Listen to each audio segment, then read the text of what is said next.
السلام علیکم بچوں، آج ہم جانیں گے کہ ہمیں نبی صلی اللہ علیہ وسلم نے صفائی کا کیا طریقہ بتایا ہے۔ ہمارے نبی صلی اللہ علیہ وسلم نے ہمیں پاک اور صاف رہنے کا پورا طریقہ سکھایا ہے۔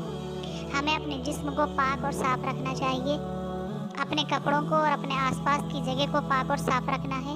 اس طرح پاک صاف رہنا ایک عبادت ہے۔ اللہ تعالیٰ ان لوگوں کو پسند کرتا ہے جو پاک صاف رہتے ہیں۔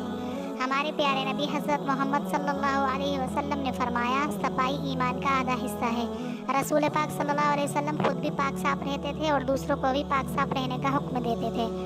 ہمیں چاہیے کہ اپنے جسم اور لباس کو ہر قسم کی گندگی سے بچائیں۔ ہر روز نہائیں، اپنے دانت، ہاتھ، بال اور ناخن صاف رکھیں۔ ہمارے کپڑے صاف ہونے چاہیے۔ ہمارا گھر، آس پاس کی جگہ، سڑکیں، اسکول، عبادت کی جگہ، سب کی صفائی ہماری ذمہ داری ہے۔